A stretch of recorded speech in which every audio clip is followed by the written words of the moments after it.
దేవునికి మహామహిమ కలుగుగాక. ఈరోజు నేను చెప్పదలుచుకున్నటువంటి అంశం ఏంటంటే, ఏమి నేర్చుకోవాలి,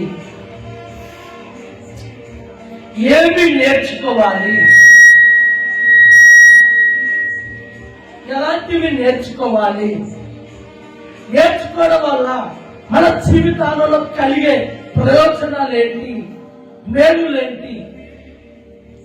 ఈరోజు చాలా మంది కూడా మందిరాలకు వస్తూ వెళ్ళిపోతున్నారు, కానీ నేర్చుకోవడం లేదు. ఒక మాట నన్ను అడగనివ్వండి, మీ పిల్లలు ఉన్నారు, మీ పిల్లలను స్కూల్ పంపిస్తూ ఉన్నారు. ఎందుకు నిమిత్తం మీ పిల్లలను స్కూల్ పంపిస్తున్నారంటే, నా పిల్లలు నాకులాగా కష్టపడకూడదు, నా పిల్లలు నాకులాగా ఎర్రటి ఎండలో పని చేయకూడదు, కాబట్టి నా పిల్లలు చదువుకోవాలి, నా పిల్లలు నేర్చుకోవాలి, నా పిల్లలు ఉన్నత స్థితిలోకి చేర్చబడాలి, నా పిల్లలు ఉద్యోగస్తులు కావాలని చెప్పి ప్రతి తండ్రి కూడా రెక్కలు ముక్కలు చేసుకొని పిల్లలను ఉన్నత చదువులు చదివించుట కొరకై ఉన్నతమైన ఫీజులు కడుతుంటారు. ఉన్నతమైనటువంటి ఫీజులు, అంత ఉన్నతమైన ఫీజులు కట్టి, అంత ఉన్నతమైనటువంటి ఆ యొక్క ప్రైవేట్ స్కూళ్ళలో చేర్పించిన తర్వాత ఆ పిల్లవాడు చదువుతూ మధ్యలో అటు చదువు అప్పకపోతే, లేదా చదువు అంటకపోతే, నేర్చుకోకపోతే ఆ తల్లిదండ్రుల కడుపు కోత ఎలా ఉంటుందండి? ఒరే, నీ కొరకు ఇంత డబ్బు పెట్టాం కదా, నువ్వు రెక్కలు ముక్క చేసుకుని కష్టపడి నువ్వు బాగా చదవాలి, నువ్వు ఉన్నతమైన చదువు చదవాలని చెప్పేసి వేలకు వేలు ఫీజులు కట్టాము, అయినా నువ్వు ఎందుకు చదువుకున్నావు, ఎందుకు నేర్చుకోలేకపోతున్నావు అంటే, వాడు అనే మాట ఏంటో తెలుసా అండి? డాడీ, నేను వెళ్తున్నాను కానీ టీచర్లు చెప్పెట్టిన బుర్రలకి ఎక్కడము అర్థమవుతుందన్న మాటలు బాగా క్లారిటీగా వినండి, అర్థమవుతాయి. టీచర్ చెప్పెట్టిన మైండ్లకి ఎక్కడము అంటే, ఇక్కడ టీచర్లు తప్ప, వింటున్నటువంటి స్టూడెంట్స్ తప్ప అని కనుక తీస్తే టీచర్ని ఎక్కడ తప్పు ఉండదండి. ఎందుకు తప్పు ఉండదంటే, ఇదే టీచరు వాడితో పాటు ఇంకొక 30 మంది కూడా క్లాసులు చెప్తుంది కదండి, 30 మంది కూడా చదువు నేర్పిస్తుంది కదా. మరి 30 మంది కూడా first class, second class, third class 70 మార్కులు 50 మార్కులు వస్తున్నాయి కదా. వీరికి ఎందుకు 20, 10, 5 మార్కులు వస్తున్నాయంటే, వీళ్ళందరూ చక్కగా ఇంట్రెస్ట్ పెడుతున్నారు, శ్రద్ధ పెడుతున్నారు. కాబట్టి టీచర్ చెప్పే ప్రతి లెసన్, ప్రతి పాఠం కూడా హృదయంలోకి ఎక్కుతుంది, కాబట్టి వస్తున్నాయి మార్పులు. వారు ఎక్కడో కూర్చొని అటు చూస్తూ ఇటు చూస్తూ వారిని టచ్ చేస్తూ వీరిని పోకుతూ ఉంటే వీరికి ఏం బుర్రకెక్కుతుంది? దీన్ని బట్టి మీరు అర్థం చేసుకోవాల్సింది ఏంటంటే, స్కూల్ అనబడిన ఈ ప్రార్థన మందిరానికి వస్తున్నాం కదా, చెప్తున్న మేము మా మాటలను బట్టి మీరు నేర్చుకోలేకపోతున్న కారణం ఏంటంటే, మీ మైండ్ డిస్టర్బ్ అవుతుంది. మీ మైండ్, మీరు మైండ్ని డిస్టర్బ్ పెట్టినంత వరకు మీరు ఏమి నేర్చుకోలేరు. ఏమి నేర్చుకోకపోతే పనికి రాని వాడిగా తయారైనట్టుగా, వింటున్నారా? పనికి రాని వాడిగా తయారైనట్టుగా ఈరోజు నువ్వు కూడా పనికి రాని దానిగా తయారవుతావు. ఈ పిల్లలు పనికి రాని అలా తయారయ్యే చూసి ఎలా గుండెలు బాదుకొని ఏడుస్తావో, నా కన్న తండ్రి, నన్ను సృష్టించిన ఆ తండ్రి కూడా ఎంత ఏడుస్తాడో తెలుసా? ఎంత ఏడుస్తాడు. అయ్యో, నా పిల్లలు మంచిగా చేర్చుకోవాలి, నా రాజ్యానికి రావాలి, నాతో కలిసి సంతోషంగా ఉండాలి, ఆనందించాలి, ఈ బంగారు వీధులలో నడవాలి అని దేవుడు తన స్వరక్తాన్నిచ్చి శరీరాన్ని చంపుకొని ప్రాణ త్యాగం చేసిన దేవుని మన అందరం ఏం చేస్తున్నామో తెలుసా? నేర్చుకోలేకపోతున్నాం.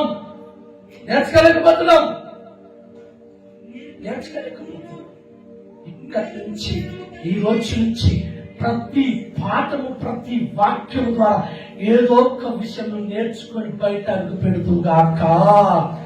అలా నేర్చుకున్న వాళ్ళు బాగుపడ్డారు. అలా నేర్చుకున్న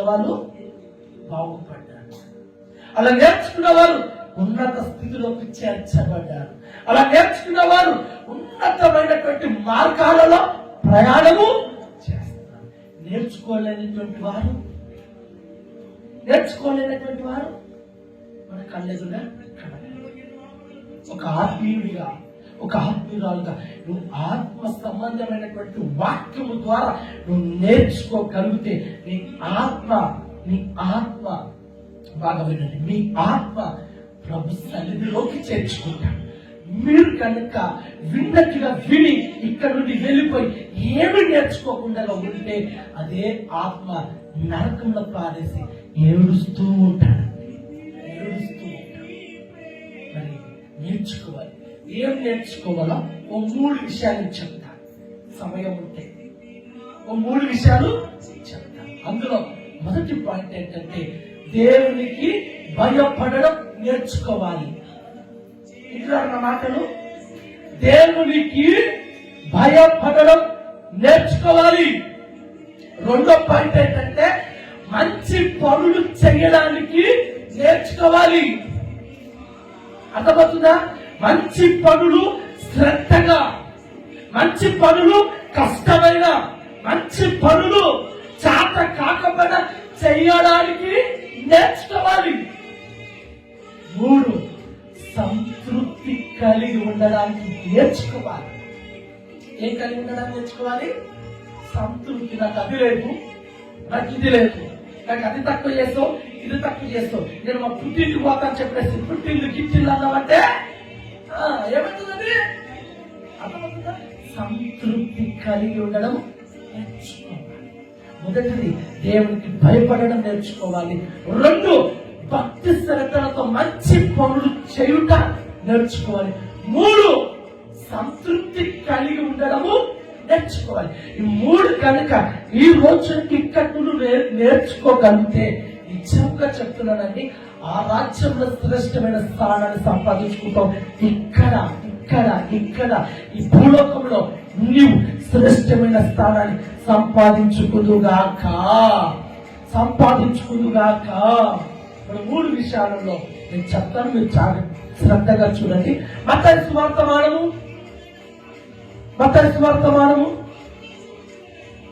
11వ అధ్యాయము 29వ వచనం, పేజ్ నంబర్ 12.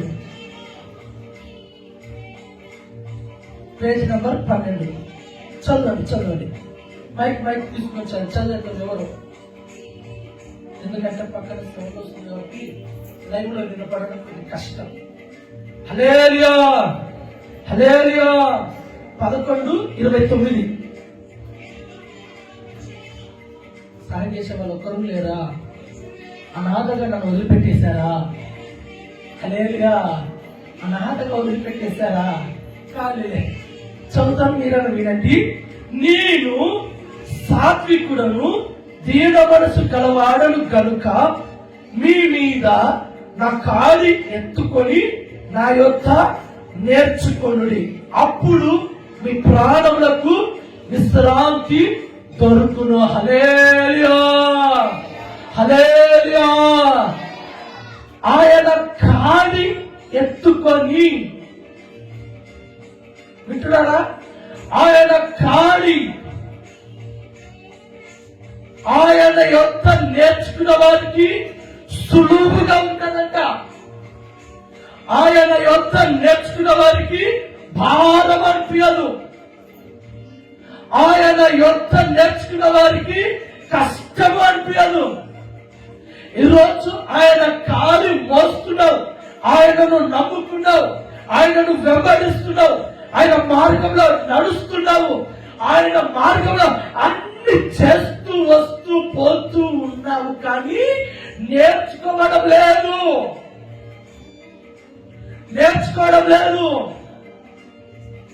కాడి పెట్టాడు. నీ పైన ఒక కాడి, నీ పైన ఒక కాడి, నా పైన ఒక కాడి పెట్టాడు. ఆ కాడి ఈజీగా కావాలి. అర్థమవుతుందా? ఈజీగా కావాలి. ఒక 2 ఎకరాల పొలం ఉందనుకుందాం. ఓ 2 ఎకరాల పొలంలోన కలుపు తీయాలి. కలుపు తీయాలి. ఆ పొలము కలిగినటువంటి యజమానుడు, యజమానురాలు బహు పీషారులు. ఎంత పీషారులు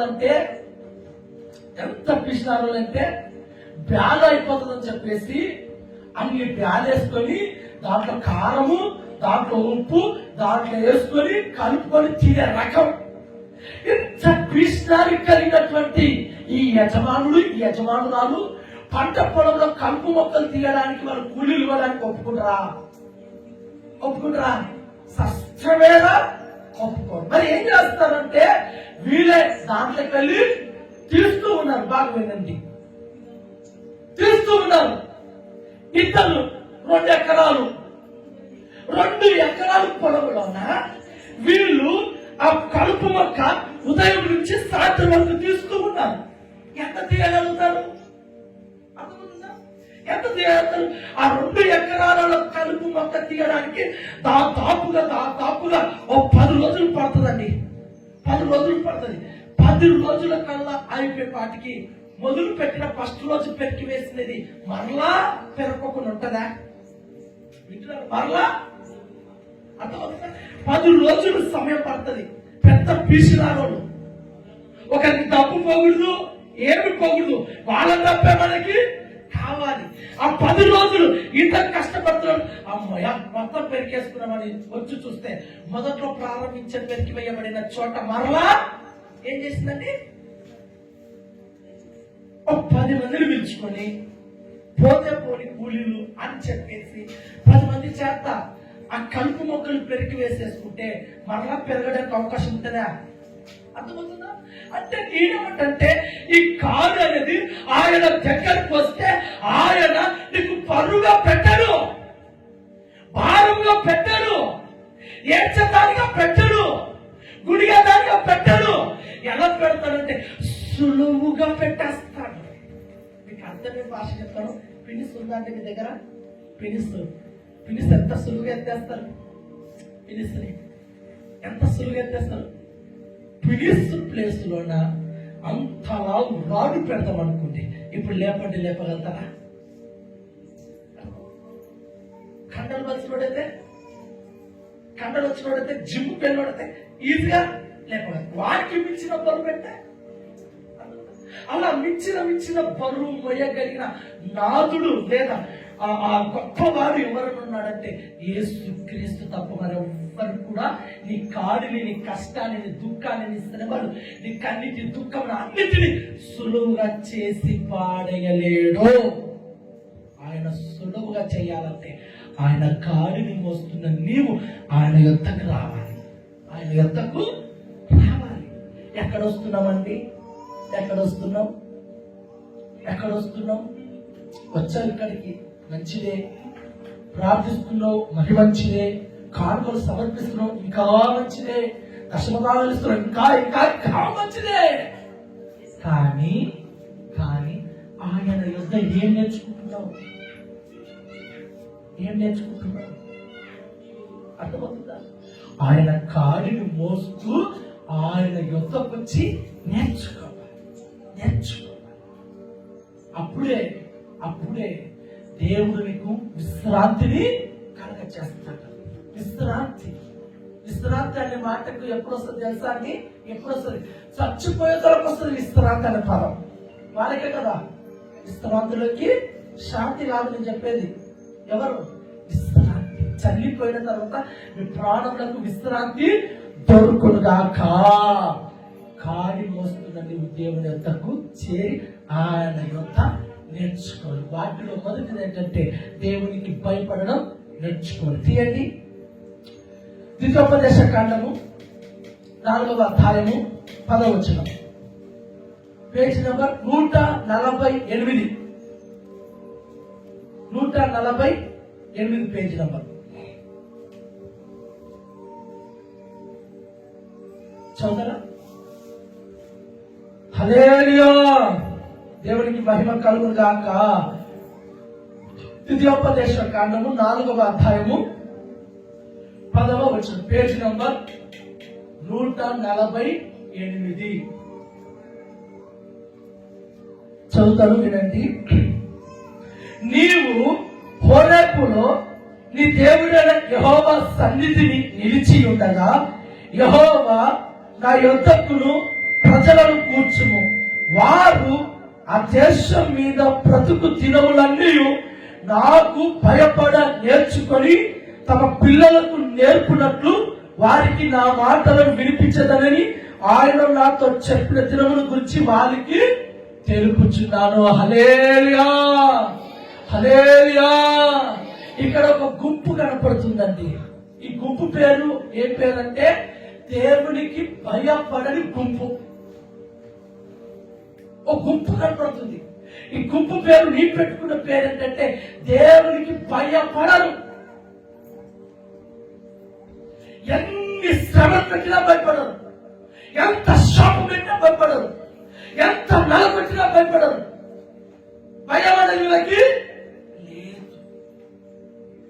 ఇశ్రాయేలు ప్రజలను ఐగుప్తుల నుండి విడిపించి ఐగుప్తు బానిస బ్రతుకు కన్నీల దుఃఖముల మధ్య వేచాడుతున్న వీరిని విడిపించి వాళ్ళ మధ్య ఎన్నో కార్యములు చేసిన దేవుడికి మాత్రము భయపడడం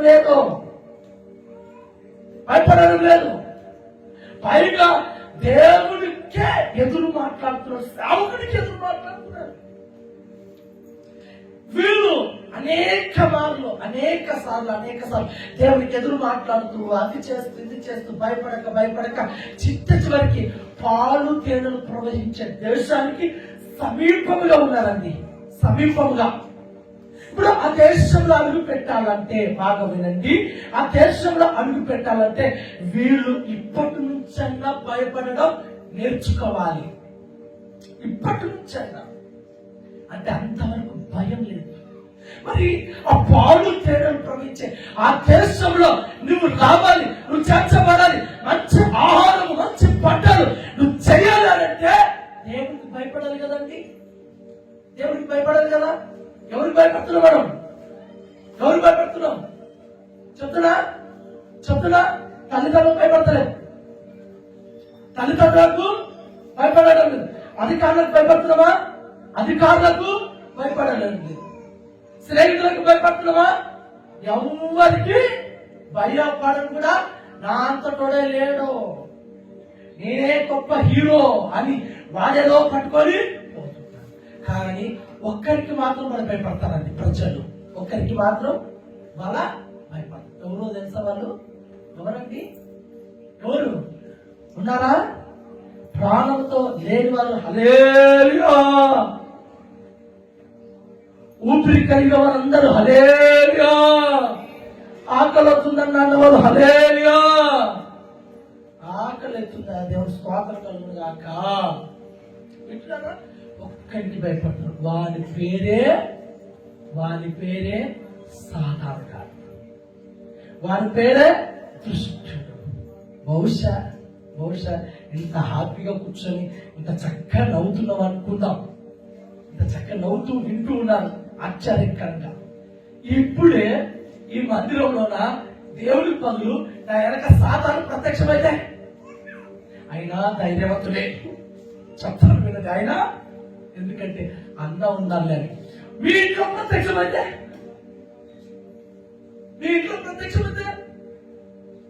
అమ్మా విజయమ్మా పలగంతలు లేదు. అమ్మా విజయమ్మా చదువు నాయన పౌలు అన్నను పిలిపి రాత్రి నాకు కళ్ళలో దయ్యం వచ్చింది, నా గొంతు విసుకుతున్నట్టుగా. మరణ చిత్రం ఏంటో తెలుసా? అన్న వస్తా కేసరక్కని తప్ప తీసుకురామన్నా. ఏంటి వచ్చినాక మరల వాక్యం మొదలు పెట్టడం కొంత మన సంగతి చెప్పింది. వాక్యం మొదలు పెట్టక మునిపే అన్నా నాకు అది కనపడిందన్నా, మా ఇంట్లో ఏసు రక్తం చల్లవా? యేసు రక్తము అంటే ప్రాణం ఇచ్చినటువంటి, ఆహారం పెడుతున్నటువంటి, ఆరోగ్యం ఇచ్చినటువంటి, శక్తినిచ్చినటువంటి, అన్నిటిని కలగ చేసిన సృష్టికర్తకు భయపడడం లేదు. అన్నిటిని సర్వనాశనము చేస్తున్నటువంటి దుష్టుడికి భయపడుతున్నాం మనం, దురాత్మకు భయపడుతున్నాం మనం, వాడు ఎదిరించలేకపోతున్నాం. కారణం ఏంటో తెలుసా? నేర్చుకోలేదు కాబట్టి. అర్థమవుతుందా? వీళ్ళు కూడా ఒకవేళ కానాను దేశంలోకి వెళ్ళిన తర్వాత అక్కడ వీరు ఎంతకు దుష్టుడు వస్తాడు, దుష్టుడు భయపెట్టిస్తాడు, రాజులు వస్తాడు, వాళ్ళు భయపెట్టిస్తారేమో అని చెప్పేసి వాళ్ళ కాదు, నాకు భయపడు, నాకు భయపడు, నాకు భయపడితే విశ్రాంతి. దేవునికి భయపడడం లేదు. ఒకడు ఏం చేశాడు తెలుసా? చర్చకొచ్చాడు. ఎంత భక్తిపరుడు అంటే ఎంత భక్తిపరుడు. మంచి తెల్లని వస్త్రాలు వేసుకున్నాడు, తెల్లని వస్త్రాలు వేసుకున్నాడు, మంచిగా బైబిల్ పట్టుకున్నాడు. వస్తే ఏం చేశాడు తెలుసా? ఏం చేశాడు తెలుసా? సారాయి ప్యాకెట్, వినండి, సారాయి ప్యాకెట్, బీడీలు, సిగరెట్లు అన్ని పట్టుకొచ్చుకునేవాడు. అన్ని పట్టుకొచ్చుకొని ఏం చేసేవాడంటే అంత దూరంలో చర్చి కనపడుతుందన్నమాట. వింటున్నారా? అంత దూరంలో చర్చి కనపడినప్పుడు ఆయన భార్యను, ఏవే నువ్వు ముందు వెళ్ళు, నేను కాస్త వికృతి చూసుకొని వస్తాను, కాస్త వికృతి చూసుకొని వస్తాను, కాస్త బయటకు వేస్తానని చెప్పేవాడు. పాపం ఆ ఇంటి ఇళ్ళకి ఏం అర్థం కాదు కదా, ఆ ఇంటి ఇళ్ళకి ఏం అర్థము అయ్యేది. సరే చెప్పేసి ఆ ఇంటి ఇల్లాలు చర్చిలోకి వెళ్ళేసరికి ఈయన ఏం చేశాడు తెలుసా? ఆ తీసుకొచ్చుకున్న బీడి కట్ట, సారాయి ప్యాకెట్, అగ్గి పెట్ట ఏం చేసేవాడు తెలుసా? భద్రంగా ఒక చోట దాచిపెట్టుకునేవారు. దాచిపెట్టుకొని చర్చిలోకి వచ్చి ముందు వరుసలో కూర్చొని బాగా స్తుతించి ఆరాధించేవారు, బాగా స్తుతించి ఆరాధించేవారు. మరలేదండి, మరల పోత ఇంటికి వెళ్తా, మరలా ఇంటి ఇళ్లలో కొంచెం ముందు పోయానన్నాడు. అర్థం కాదు. ఇలా ప్రతి ఆదివారం ఇది ఒక తతంగా జరుగుతూనే ఉంది. అర్థమైందా? ప్రతి వారం కూడా ఇది ఒక తతంగం అలా కొనసాగుతుంది. ఆ ఇంటి ఇళ్ళకు ఒకటి అర్థమైంది. ఏంటి, నా భర్త ప్రతి ఆదివారం కూడా నన్ను ముందు పంపిస్తాడు, చర్చిలోకి వెళ్ళేటప్పుడు నన్ను ముందు పంపిస్తాడు, ఈయన తర్వాత వస్తాడు, మళ్ళీ ప్రార్థన అయిపోయాక నన్ను ముందు పంపిస్తా, తర్వాత ఈయన వస్తాడు, ఏంటి ఈ రాష్ట్రం ఛేదించాలని చెప్పేసి ఆ ఇంటి ఇళ్ళాలు ఆ గేటు మందిరం గేటు వారికి నిలబడి పోయినట్టుగా నటించి అక్కడ కూడా తొంగి చూస్తుంది. తొంగి చూసే పాటికి ఆ వచ్చిన ఆ వ్యక్తి ఏం చేస్తాడు తెలుసా? ఆ బీడి కట్ట, ఆ సారా ప్యాకెట్, అగ్గి పెట్ట అన్ని ఒక చోట దాచిపెట్టడం ఏం చేస్తాడు చూసి, ఆహా ఇంత పని చేస్తావా రా అనే సంగతి చెప్తా అని చెప్పేసి చక్కగా ప్రార్థన అయిపోయింది. ప్రార్థన అయిపోయిన తర్వాత సేవకుడితో చెప్పేసింది, సార్ మా ఆయన వచ్చేటప్పుడు పోయేటప్పుడు బీడీల కట్ట, అగ్గిపెట్టల వల్ల దాచి పెడుతున్నాడు సార్ అని చెప్పేసింది. ఆయన ఏం చేస్తారు సార్? మరుసటి వాళ్ళని పిలిచి ఏంగా నీ భార్య చెప్తుంది బీడీలు అగ్గిపెట్టి ఆమె దాచిపెట్టి వచ్చినావంట కదంటే, అవును నేను దాచిపెట్టలే, నా తోడు, నా పిల్లల తోడు. అర్థమవుతుందా? నేను దాచిపెట్టలే, నీ పెట్టలంటే అబద్ధం ఆడావంట చూడు అని చెప్పేసి గద్దించినాడండి సేవకుడు. అయినా రవ్వంత భయం కూడా కలగలేదు. కొద్ది రోజులు గడిచిన తర్వాత తన జీవితంలో భయంకరమైన సమస్య ఎదురైపోయేపాటికి అప్పుడు సేవకుని దగ్గరకు వచ్చి, అయ్యా నేను తప్పు చేశాను, నేను పొరపాటు చేశాను. ఆ రోజులలో నా భార్య చెప్పినట్టుగానే నేను మందిరానికి వస్తున్నప్పుడు బీడీలు, సిగరెట్లు, నష్టం అన్ని కూడా దాచిపెట్టి వచ్చేవాడిని, పోయేటప్పుడు తీసుకొని పోయేవాడిని. నువ్వు గద్దించినా, నువ్వు తిట్టినా, నువ్వు అడిగినా నేను మాత్రము సమర్థించుకున్నానని చెప్పేసి అతనితో నిజం ఒప్పుకున్నప్పుడు అతనికి అంటుకున్న రోగము విడిచిపెట్టి పోయిందండి. ఆయన ఎవరో కాదు, మన సంఘ కాపరి, మా నాన్నగారే. ఆ రోజు తొలి దినాలలో మా నాన్ననే క్రీస్తు రాజయ్య గారు గత సంవత్సరం పిలిపిస్తుంటే కదా, ఆయన దగ్గరికి వెళ్ళేటప్పుడు వచ్చేటప్పుడు వీడిని సిగ్నల్ దాచిపెట్టి భయం లేకోకుండా మందిరానికి వచ్చేవాడు, భయం లేకోకుండా మందిరంలోకి వచ్చినవాడు, భయం లేకోకుండానే అన్ని చేసేవాడు. పోత మరలా తీసుకొని భయం. ఒక్క రోగం వచ్చేపాటికి నడినెత్తిన వదులుకొని అర్రికాలంత వరకు కూడా భయం పుట్టుకుందంటే అర్థమవుతుందా? అప్పుడు శాపుడి దగ్గరకు వచ్చి మా నాన్నగారు నన్ను క్షమించయ్యా, నా భార్య చెప్పినట్టుగా నేను తప్పు చేస్తాను. మరి ఎంతమంది ఈ రోజులో మందిరానికి వస్తూ తప్పులు చేసేవాళ్ళు లేరా? సంఘానికి వస్తూ పొరపాట్లు చేసేవాళ్ళు లేరా? ఎంతకాలము దేవుని భయపడక, ఎంతకాలము దేవునికి లోగక లోపడక, ఎన్ని రోజులు ఈ పాపిష్టి పనులు చేస్తావు? ఈ పాపిష్టి పనుల ద్వారా, ఈ తప్పుల ద్వారా దేవుని భయపడకుండా తిరుగుతుంటే ఏదో ఒక రోజు ఏదో ఒక రోగం నేను కమ్మకపోతుంది. కమ్ముకుంటుంది నిన్ను రోగం, కమ్ముకుంటుంది దుష్టుడు నిన్ను. అప్పుడు భయపడతావా? రోగం వచ్చిన తర్వాత భయమా? శోధన వచ్చిన తర్వాత భయమా? సాతాను పట్టుకొని కేకలేస్తూ రెక్కలేస్తున్నప్పుడు అప్పుడు ఆయన భయపడది. బాగున్నప్పుడు భయపడి చావచ్చు కదా. మంచిగా ఉన్నప్పుడు, ఆరోగ్యంగా ఉన్నప్పుడు దేవునికి భయపడి చచ్చిందే ఈ రోజు ఈ స్థితి అలా ఉండేది కాదు కదండి. ఈరోజు స్థుతి ఆనందం పాట పాడారు కదా, వేరు చేయక ఆలోచించండి. దేవునికి భయపడాలి, దేవునికి భయపడాలి. ఎందుకు దేవునికి భయపడాలని ఒక్కరిచ్చి ఇంత గట్టిగా చెప్తున్నంటే, దేవుని చేతిలో సృష్టి ఉంది, దేవుని చేతిలో సృష్టి ఉంది, దేవుని చేతిలో పరలోక రాజ్యము. ఆ దేశంలోకి వెళ్ళక మునిపే నాకు భయపడేటట్టుగా నీవు ఉండు, నీ పిల్లలకు కూడా నేర్పించు. అప్పుడే ఆ దేశంలో విశ్రాంతిగా, శాంతిగా, సమాధానముగా బ్రతుకుతువుగాక. మిమ్మల్ని కాదు, వాళ్ళని. భయపడడం నేర్చుకోవాలి.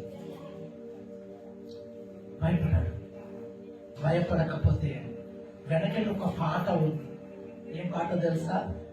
తల్లి జాడ పిల్లకు లేక, పిల్ల జాడ తల్లికి లేక, తల్లి జాడ పిల్లకు లేక, పిల్ల జాడ తల్లికి లేక, అనాథగా అరిచే రోజు. ఆ రోజులు రాకూడదు తల్లి, భయపడండి. అనాథగా వచ్చే రోజులు వస్తాయి. అర్థమవుతుందా? నువ్వు దేవునికి భయపడక ఇష్టం వచ్చినట్టు తిరిగితే రేపు పొద్దున నీ భర్త నిన్ను పట్టించుకోలేదు, నీ భార్య నిన్ను పట్టించుకుని, నీ పిల్లలు నిన్ను ఎందుకో తెలుసా? నీ తప్పులు తెలిసేటట్టుగా వాటిని కూడా పట్టించుకోకున్నట్టుగా చేస్తారు. దేవునికి భయపడాలి, వాక్యానికి భయపడాలి. ప్రతి వారు కూడా ఎంతో ఎంతో సేవకులు చెప్తూ ఉన్నారు కదా, భయపడాలి. మీకు ఒక విషయం చెప్పేస్తాను. నోహావు మనకి అందరికీ సుపరిచితుడే. వింటున్నారా? నోహావు రాక మునుపు దేవుడు ఉగ్రత తెలియదు. బాగా వినండి, దేవుడు ఉగ్రత తెలియదు. నోహావు కాలం రాక మునుపు ఎలాంటి శాపం కానీ ఎలాంటిది ఏమీ కూడా కనబడడం లేదు. నోహవు కాలం వచ్చింది, అప్పటికే ప్రజలు విస్తరిస్తూ పాపానికి అలవాటు పడిపోయారు. ఎంతటి పాపం అంటే వాయ లేదు, వరుస లేదు, ఇష్టం వచ్చినట్టుగా ప్రవర్తిస్తూ ఉన్నారు, తిరుగుతున్నారు, సంచరిస్తూ ఉన్నారు. ఆ కాలంలోనే వాళ్ళ మధ్యలోనే నోహవు అనబడిన ఒక కుటుంబము సంచరిస్తుంది. బాగా వినండి, వింటున్నారా? హల్లెలూయా, చేతులెత్తి చెప్తాం హల్లెలూయా, హల్లెలూయా. ఆ కాలంలోనే వారి మధ్యలోనే నోహవు అనబడిన కుటుంబము బ్రతుకుతుంది. దేవుడు చూశాడు. ఇప్పటికైనా నాకు భయపడతారేమో, ఇప్పటికైనా అనుకొని చూసి ఏం చేశాడో తెలుసా? శాపుని పిలిచాడు. అయ్యా నోహవు, దా నా దగ్గరకు ఒకరు వస్తారా? ఎవరొకరు వస్తారా? దేవునికి మహిమ కలుగును గాక. నువ్వే నోహవుతా, నా తాతవి. దేవునికి స్తోత్రం కలుగును గాక. మరింత ఎక్స్పీరియన్స్ గా అర్థమవుటకు దేవునికి స్తోత్రం కలుగుగాక నోహావు వచ్చాడు. అర్థమవుతుందా? నోహావు వచ్చాడు, పిలిచాడు. పిలిచిన తర్వాత వినండి, బాగా వినండి. దేవుడు అంటున్నాడు, ఏంటి ప్రభువా నన్ను పిలిచావని అడుగుతున్నాడు నోహావు. అడిగినప్పుడు దేవుడు చెప్తూ ఉన్నాడు, ఏంటో తెలుసా? అయ్యా, నేను చాలా కాలం నుంచి, చాలా రోజుల నుంచి, చాలా నెలల నుంచి వీరందరినీ చూస్తున్నాను. వీరందరూ రోజు రోజుకి పాపం ఎక్కువగా చేసేస్తున్నారు. నాకు భయపడడం లేదు, నా మాటకు విలువ ఇవ్వడము అని యేసు ప్రభు నోహంతో చెప్పినప్పుడు ఈ నోహం ఏం చేశాడంటే, అందుకు నేనేం చేయాలంటే, నువ్వు చేయవలసిన పని ఏంటో తెలుసా? నీవు నా ఎదుట యథార్థవంతుడిగా, నీతిగా, నిజాయితీగా, నీవు నీ కుటుంబం మాత్రమే కనబడింది కాబట్టి నేను నీకు ఒక పనిని అప్పగిస్తున్నాను, ఆ పని చెయ్యి. ఆ పని కూడా నీ వేలు కొరకే అంటున్నాడు. ఏం పని ప్రభు అని అన్నప్పుడు, ఇదిగో నీ కొరకు, నీ కుటుంబం కొరకు ఒక ఓడను సిద్ధము చేసుకో. అందుకు ఇతను అడుగుతాడు, ఏంటికి ఓడ, ఎందుకు ఈ ఓడ, ఏం చేయడానికి ఈ ఓడ అన్నప్పుడు యేసు ప్రభు ఏమంటున్నాడంటే, దేవుడు ఏమంటున్నాడంటే, ఈ ప్రజలను 40 రాత్రులు ప్రచండమైనటువంటి పౌలు రాత్రులు వర్షము చేత తుడిచివేయబెట్టబోతున్నాడు. విగ్రహాలు బాగానే తుడిచివేయబోతున్నాడు అన్నట్టుగానే దేవుని మాటకు విధేయత చూపించాడు, దేవుని మాటకు లోపడాడు, దేవునికి భయపడ్డాడు. ఇక్కడ గమనించవలసిన విషయం ఏంటంటే, నోహవు ఒక్కడే కాదు, అతడి కుటుంబం కూడా, వింటున్నారా? బాగా గమనించండి. పిలిచింది నోహవుని, దేవుడు పిలిచింది, ఇంటిలో పాటు పిలవలేదు. కానీ ఈ నోహవు వెళ్ళి తన కుటుంబానికి ఏ విధంగా చెప్పిండాలా, ఎంతగా భయపట్టించి చెప్పిండాలా? ఆ భయానికి, ఆ భీతికి ఇంటి వాళ్ళు కూడా, వింటున్నారా, ఇంటి వాళ్ళు కూడా ఇతనికి సహకరించేటట్టుగా చేశారా, చేయలేదా? రక్షించబడ్డారా లేదా? దేవునికి లోపడాలి, దేవునికి భయపడాలి. నోహావుతో దేవుడు చెప్పాడు, నోహావు వచ్చి భార్య పిల్లలను కూర్చోబెట్టుకొని మనము ఇదిగో ఓడను చేసుకోవాలంట, దేవుడు ఇలా చేయబోతున్నాడు అన్న మాటకు భయపడి, లోపడి, విధేయత చూపించి కట్టుకోవడం మొదలుపెట్టాడు. ఈరోజు నేను చెప్తున్నాను ఈ మాట, దేవుడు మూలంగా మీ జీవితాలను కట్టుకోండి, మీ బ్రతుకులను సరిచేసుకోండి. వాక్యము చేత రక్షించబడతారు, నెమ్మది కలిగిన చోటికి చేర్చబడతారు అన్నట్టుగానే వారు చేశారు, రక్షించబడ్డారు. నెమ్మది కలిగిన చోటికి వల్ల అర్థమవుతున్నమంటారు. దేవునికి భయపడిన వారు చరిత్రలో బాగుపడినట్టుగానే రాయబడింది. చరిత్రలో వింటున్న మాటలు చరిత్రలో బాగుపడినట్టుగానే ఉంది. దృష్టికి భయపడిన వాళ్ళు మాత్రం బాగుపడినట్టుగా. ఇప్పుడు అడుగుతున్నాను, ఒక సేవకునిగా, ఒక ఆత్మీయ తండ్రిగా అడుగుతున్నాను, నువ్వు దేవునికి భయపడతావా, సాతానుకి భయపడతావా? దేవునికి భయపడడం నేర్చుకుంటావా, సాతానుకి భయపడడం నేర్చుకుంటావా? ఏదో ఇద్దరు వచ్చేసి ఏదో చెప్పేపాటికి భయము గుండె లోతులకి రాణించుకో. దేవునికి భయపడడం నేర్చుకో. అలా నువ్వు భయపడితే పాలు తేనెలు ప్రవహించే దేశంలోకి ఆ ప్రజలను తీసుకెళ్లినట్టుగా నిత్య ఆనందము, మహిమ కలిగిన ఆ పరమ రాజ్యంలోకి మీరు నేను ప్రవేశించదుగాక. ఆగండి ఆగండి ఆగండి, అందరు కాదు. ఎవరైతే భయపడతారో వారు మాత్రమే, ఎవరైతే భయపడతారో వారు మాత్రమే దేవుని రాజ్యంలోకి ప్రవేశించుదుగాక. ఆమేన్. హల్లెలూయా. రెండో పాయింట్ చెప్పాలా? రెండో పాయింట్ ఏంటంటే, మంచి పనులు చేయటంలో శ్రద్ధగా నేర్చుకోవాలి. ఎలా నేర్చుకోవాలి? మంచి పనులు చేస్తున్నారు, చెయ్యడం లేదంటలే నేను, బాగా వినండి. మంచి పనులు అన్యులు చేస్తున్నారు, మనము చేస్తున్నాం. వాళ్ళు చేస్తున్నారు, మనం కూడా కానీ మనకంటూ ప్రత్యేకత ఉండాలో వద్దా? తీయండి. తీతుకు రాసిన పత్రిక 3వ అధ్యాయం 14వ వచనం, 194 198 పేజ్ నెంబర్. త్వరగా సమయము అయిపోతూ ఉన్నది. దేవుడు 198 3వ అధ్యాయము 14వ వచనం చదువుతాను, వినండి. మన వారును నిష్ఫలలు కాకుండా నిమిత్తము అవసరమును బట్టి సమయోచితముగా సత్క్రియలు శ్రద్ధగా చేయుటకు నేర్చుకొనవలెను. హల్లెలూయా, హల్లెలూయా. శ్రద్ధగా సత్క్రియలు, మంచి పనులు చేయుట నేర్చుకుందుముగాక. చెప్పరా అవి అలవాటు ఉంటేనే కదా నా చెప్పేది. ఏ పనులవి? సత్క్రియలు, మంచి పనులు. ఎలా చేయాలి? శ్రద్ధగా. మరి ఏంటో అవి అక్కడే ఒక మాట చూపిస్తాను, చూడండి. 3వ అధ్యాయము 1వ వచనం, అధిపతులకును అధికారులకును లోబడి విధేయులుగా ఉండవాళ్ళను. హల్లెలూయా. మంచి పనులు, సత్క్రియలంటే ఓ పూట భోజనం పెట్టి, వస్త్రాలు ఇచ్చి, నీళ్ళిచ్చి, అప్పులిచ్చి ఇవి కాదు. వీటికంటే శ్రేష్టమైనటువంటి అధికారులకు, చెప్పండి, అధికారులకు లోబడాలి, అధిపతులకు లోబడాలి. 1 లోబడాలి. 2 ఏం చేయాలంటే లోబడిన నీవు విధేయత చూపించాలి.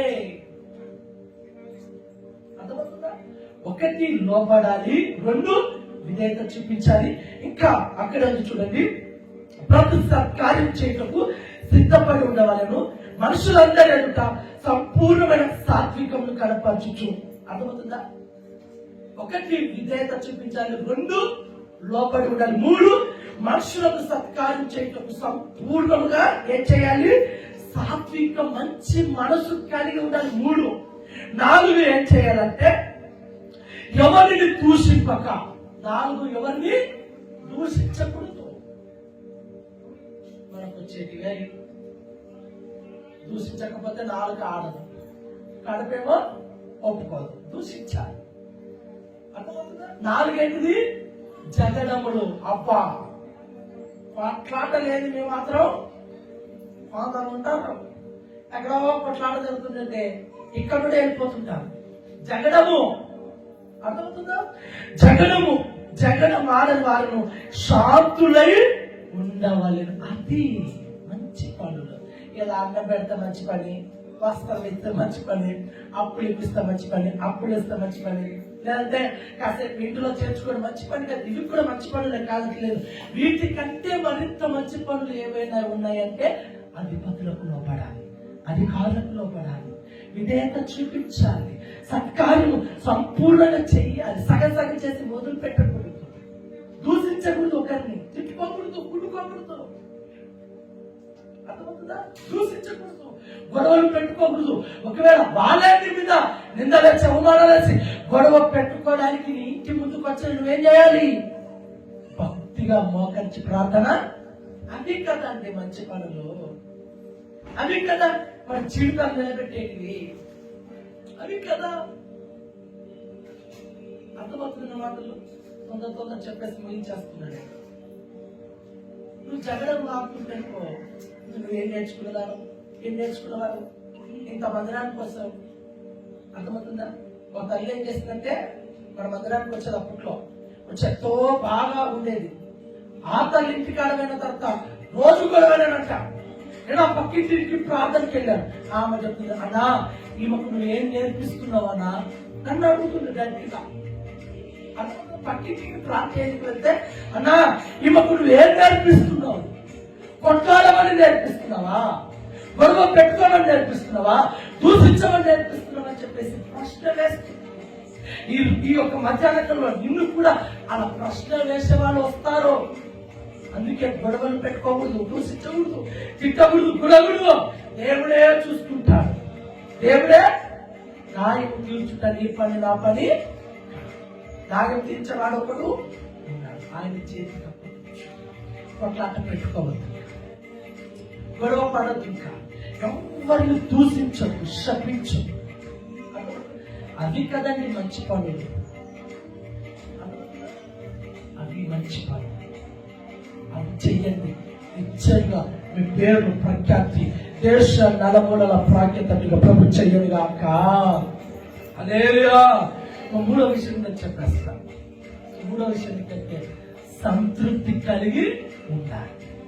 సంతృప్తి. వాక్యం కూడా పిలిపిలకు రాసిన పత్రిక 4:12, 180 పేజీ నంబర్ 180.